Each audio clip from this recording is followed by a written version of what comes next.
Hello दोस्तों, कैसे हैं आप लोग। स्वागत है आपका आज की इस कहानी में। जी हाँ, आज मैं कहानी आपको खुद सुनाने आ गया हूँ। तो आज की कहानी में यदि हम देखें तो क्या है, आज की कहानी है एक ऐसे इंसान की जिसने बहुत संघर्ष किए और संघर्ष करके अपने मुकाम को हासिल किया। हम सभी जानते हैं कि हर किसी की लाइफ में परेशानियां रहती हैं, लेकिन ऐसा क्या होता है कि हम सब कितना भी चाह लें लेकिन उससे दूर नहीं जा। हम अपनी परेशानियों से हमेशा कोशिश करते हैं भागने की, उसे दूर करने की। लेकिन जब हम अपनी परेशानियों को अपने जीवन का हिस्सा मान लें और उसे एक्सेप्ट करते हुए एक जीवन के अंग के रूप में जब हम उसे जीने लगते हैं, उसका सामना करने लगते हैं, तब वो परेशानियाँ हमारे लिए परेशानियाँ बिल्कुल नहीं रह जाती। हम हर वो मुकाम हासिल कर पाते हैं जो हम एक समय सोच रहे थे कि शायद पा नहीं सकते हैं। अब छोटे से छोटी चीज़ों को देख लीजिए। बचपन में जब आपने पढ़ना लिखना शुरू किया तो आपको कई बार चीज़ें लगी होंगी, मुझे याद कैसे हो, इतने लंबे आंसर्स मुझे कैसे याद होंगे, लेकिन आपने पढ़ते पढ़ते उनको याद करना शुरू किया। उससे भी पहले जब आप चलना शुरू किए थे तो आपको लगता था कि हम गिर जाएंगे, लेकिन डरते डरते चलते थे, आपने चलना शुरू किया। फिर साइकिल सीखा, डर लगता था कि गिर जाएंगे, चोट लगेगी, बट साइकिल सीख ही लिया। फिर बाइक, फिर फोर व्हीलर। इसी तरह से जीवन आगे बढ़ने लगती है। ये जो ज़िंदगी है ना, ये भी हमें वैसे ही जीनी चाहिए।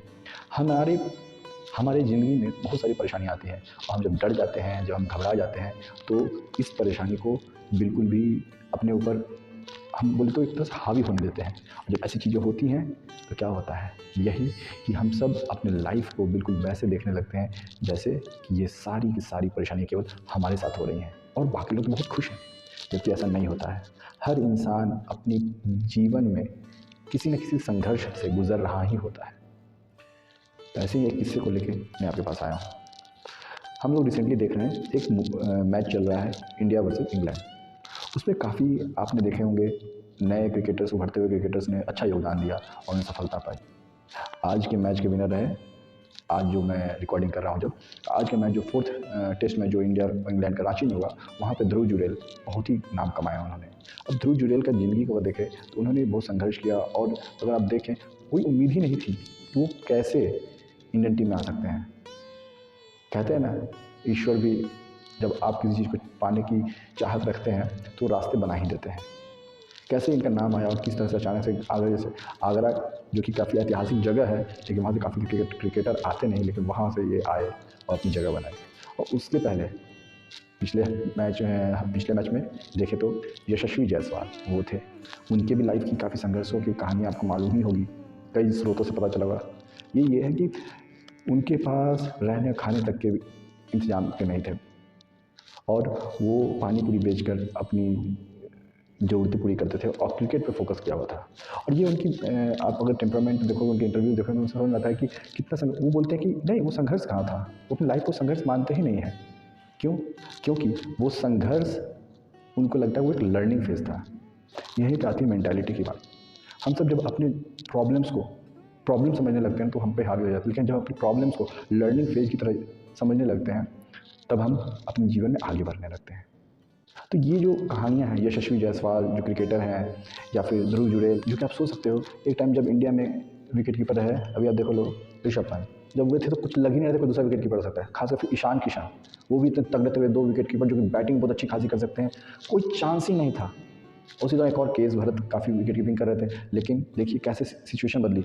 ऋषभ पंत एक्सीडेंट की वजह से बाहर हो गए, ईशान किशन अपनी किसी निजी कारणों की वजह से बैठ गए कि भाई उनको क्रिकेट खेलनी है नहीं खेलनी है, उनका अपना एक ये है कि भाई उनको बिठाया जा रहा था तो वो उधर से छूट गए। केएस भरत थे, उनकी परफॉर्मेंस खराब हो गई और इसी तरह मौका मिला ध्रुव जुरैल को, और उन्होंने इस मौके को दोनों हाथ से दबोच कर अच्छी खासी वाहवाही बटोरी। एज ए विकेट कीपिंग भी बहुत ही अच्छा विकेट कीपिंग किया उन्होंने, और प्लस उन्होंने तो साथ में रन्स भी बनाए, जो कि इंडिया को काफ़ी ज़रूरत है, जहाँ पे अच्छे दिग्गज बल्लेबाज परास्त हो रहे थे, फेल हो रहे थे, उस पिच पे स्पिन के सामने बहुत ही अच्छी बल्लेबाजी की। तो ऐसा करके उन्होंने ये दिखा दिया कि भाई वे भी एक जिम्मेदार विकेट कीपर हैं, एक बैट्समैन हैं जो इंडिया को चाहिए। इस तरह से इंडिया के ऑप्शन भी पूरे हुए। तो जीवन में हमने क्या सीखा कि इनकी स्टोरी से हमें यही पता चलता है कि ऐसा नहीं है कि ये लोग आसानी से बैठ गए और आ गया, सब कुछ सहूलियतें मिल गई। इन लोगों को भी परेशानियाँ हुई, ये लोग भी परेशान रहे हैं, ऑप्शंस हैं नहीं। आप कुछ सोचिए ना, 120, 25, 30 करोड़ की आबादी का हमारा देश है, केवल 11 टॉप 11 खिलाड़ी केवल खेलते हैं क्रिकेट में आ सकते हैं। कितना टफ कंपटीशन है, उसके बीच में ये हैं ये आते हैं और चलिए मानते हैं 120 करोड़ भी नहीं खेल रहे हो, मान लो 1 करोड़ लोग भी अगर खेल रहे हो क्रिकेट, अगर प्रोफेशनली भी छोड़ो उतना भी 10 लाख लोग भी अगर क्रिकेट खेल रहे हैं, है ना, और 1000 विकेट कीपर, तो 1000 विकेट कीपर में केवल एक बंदा होप नहीं छोड़ा।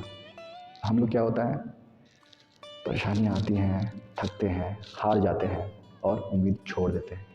तो उम्मीदों का दामन थामे रहिए और इसी तरह जीवन में आगे बढ़ते रहिए। ऐसे ही और दिलचस्प किस्से मैं आपके साथ लाता रहूँगा, आपके साथ शेयर करूँगा, जो कि लाइफ में आपको मोटिवेशन देगा, लाइफ में आपको खुश रखेगा और एक प्रेरणा देगा कि हाँ, आप पीछे नहीं हैं। इसलिए अगर अभी भी आपको लग रहा है कि आप थक रहे हैं, आप हार रहे हैं, तो हार मत मानिए, थकिए नहीं। कहते हैं ना, अगर जीवन में जीना है तो दौड़ो, दौड़ नहीं सकते तो चलो, चल नहीं सकते, गिर गए हो तो रेंगो, लेकिन रुको नहीं। इसी बात पे मिलते हैं अगली कहानी में, फिर किसी और किस्से के साथ आएंगे। तब तक के लिए चैनल को सब्सक्राइब कीजिए, लाइक कीजिए, शेयर कीजिए। आपके सब्सक्राइब, लाइक और शेयर से हमें प्रोत्साहन मिलता है। इसमें आपका कुछ जाएगा नहीं, बस एक बटन क्लिक करना है और सब्सक्राइब हो जाएगा और फिर हम और आप जुड़े रहेंगे। तो मिलते हैं अगली कहानी में। धन्यवाद।